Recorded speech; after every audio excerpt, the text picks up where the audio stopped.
राधे राधे। मैं राधे किंकरी श्री धाम वृंदावन से आप सभी दिव्य गो महिमा को श्रवण करते आ रहे हैं। आज एक बड़ी ही विचित्र घटना को आप श्रवण करिए। ये बात 1999 की है, जब हमारे पंजाब के गौरक्षा दल के राष्ट्रीय अध्यक्ष श्री सतीश कुमार जी को रात में एक सपना आया।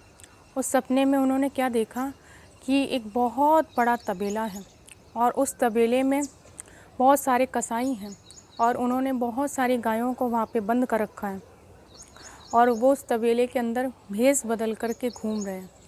जब अंदर गए तो क्या देखते हैं कि वहाँ पे 2 ट्रक हैं और उन ट्रकों के पास जाने पर पता चला कि उसमें गायें हैं। लेकिन अद्भुत बात ये थी कि गायें बात करने लगी। गायों ने उन्हें देख कर के कहा कि अब आप आ गए हो, अब आप हमारी रक्षा करो, हमें छुड़ाओ इनसे। तो ये बात सुन कर के उन्होंने कहा कि मैं तो अकेला हूँ और ये इतने सारे हैं पूरे कसाई, तो मैं कैसे आपको छुड़ाऊँगा। मैं आपका ट्रक का नंबर लिख लेता हूँ, आप मुझे रास्ता बता दो कि आप ये ट्रक किस रास्ते से गुजरेगा, तो वहाँ पर मैं अपनी टीम के साथ में आपकी रक्षा करूँगा। ये बात सुनकर के गायें बड़ी प्रसन्न हुई। उन्होंने बताया कि हम शंभू बॉर्डर से ये ट्रक पास होगा और उन्होंने अच्छी तरह से दोनों ट्रकों को देखा, अच्छे से पहचान करी, ट्रक का नंबर नोट कर लिया और इसके बाद वो वहाँ से आ गए। ये सब घटना सपने में घटी, लेकिन जब प्रातःकाल हुई तो उन्होंने अपने साथियों से ये बात बताई, लेकिन पूरा सपना उनको याद रहा, लेकिन बस ये बात भूल गए कि गाय ने रास्ता कौन सा बताया था। बहुत याद करने पर भी याद नहीं आ रहा था। समय बीतते बीतते शाम का वक्त हो गया और उनको बहुत अंदर से मन बेचैन हो रहा था कि किस रास्ते पर, किस रोड पर हम नाकाबंदी करें कि गायों को बचा लें। रास्ता याद नहीं आता तो एक कॉल आया, अनजान कॉल, और उसने बताया कि जो 2 ट्रक आज इस शंभू बॉर्डर से पार होंगे। ये बात सुनकर के उनको याद आ गया कि गायों ने भी यही बताया था 2 ट्रक के बारे में, शंभू बॉर्डर। पूरी कहानी याद आ गई। तो उन्होंने ऐसा किया कि अपने साथ में 2 कार में कई लोगों को लेकर, अपनी पूरी टीम को लेकर के और वहाँ जाके नाकाबंदी की।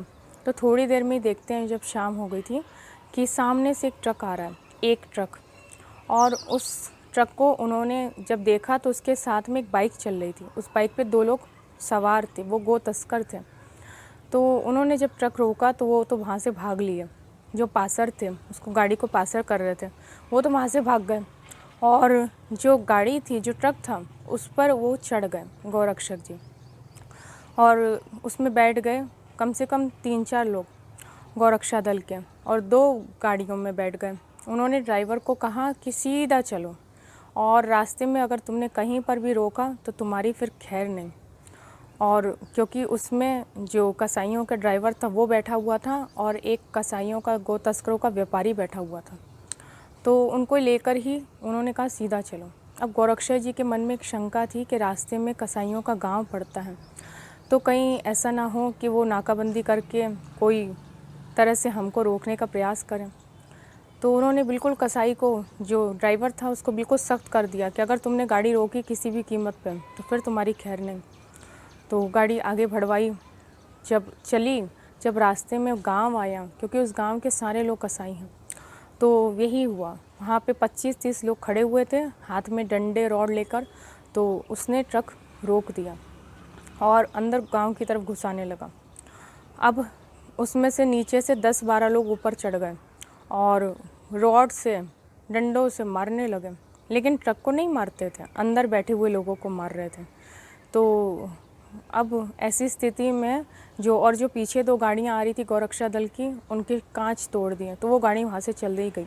गौरक्षक जी ने कहा कि जब तक मेरे अंदर प्राण हैं, जब तक मैं जीवित हूँ, किसी भी कीमत पर गायों को नहीं दूंगा, ट्रक को नहीं छोड़ूंगा, अब जो हो जाए मर्जी।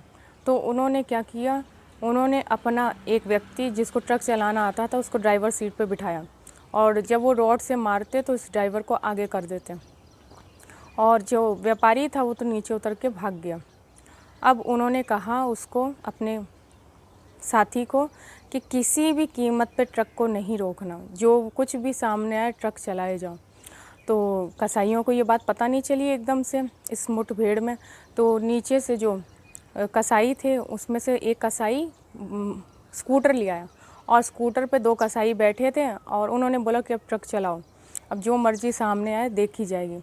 तो उन्होंने ट्रक चला दिया और उसमें से कसाई तो निकल के भाग गए। अब कसाई बड़े भारी डर गए कि इनने तो स्कूटर के ऊपर से भी गाड़ी निकाल दी और उनको मालूम नहीं था कि हमारा ड्राइवर चेंज हो गया, क्योंकि ऊपर तो कसाई ड्राइवर बैठा था। उन्होंने अपना साथी बिठा दिया और ट्रक को सीधा वहाँ से ले गए। तो थोड़ी दूर तक ट्रक का पीछा किया कसाईयों ने, लेकिन फिर छोड़ दिया और फिर सीधी गौशाला में पहुँच गए। गौशाला में पहुँच के सब गायों को उतारा और उससे पूछने लगे ड्राइवर से कि हमको नंबर दे दूसरी गाड़ी का, क्योंकि यहाँ से एक नहीं 2 गाड़ी गुजरनी थी। ये तो एक ट्रक है, एक और आना चाहिए था। तो उसने बोला कि नहीं नहीं, एक ही था, दूसरा कोई नहीं है। तो उन्होंने बहुत बार उसको डांटा, समझाया, नहीं समझ में आया। तो उसको रस्सी से बांध दिया और रस्सी से बांध करके उसको बोले कि तू अपने मालिक का नंबर दे, मैं खुद बात करूँगा। तो मालिक से बात करी, उसने फ़ोन नंबर दे दिया। तो मालिक से कहा कि दूसरा ट्रक भेजो, तो वो मानने को तैयार नहीं हुआ। वो क्यों भेजेगा गायों को? तो उन्होंने बोला कि अगर तुम नहीं भेजोगे तो तुम्हारे इस ड्राइवर को और तुम्हारे ये ट्रक को, इसको मैं जला दूँगा और इसके ऊपर पर्चे भी दर्ज करवा दूँगा। तो वो डर गया। तो उसने बोला कि अगर हम आपको गायें दे दें तो क्या आप हमारे ट्रक को छोड़ दोगे? तो उन्होंने कहा कि हमको तो गाय से मतलब है, तुम्हारे ट्रक से क्या लेना देना। तुम अगर गाय को भेज दोगे दूसरा ट्रक, तो हम ना तो ट्रक को कुछ करेंगे, ना ट्रक पे कोई कार्रवाई करेंगे और ना ही गायों को हम उतारने के बाद में ड्राइवर को कुछ ही बोलेंगे, ट्रक वापस भेज देंगे। तो ये बात तय हो गई दोनों के बीच में और उसने दूसरा ट्रक भेज दिया और उसमें जितनी गायें थी वो सब गौशाला उतार ली गई। और इस तरह से गौरक्षक जी ने अपना दिया हुआ वचन स्वप्न में गायों का पूरा किया। इसी तरह से और गौ महिमा को श्रवण करते रहिए। जय गौ माता, जय गोपाल। राधे राधे।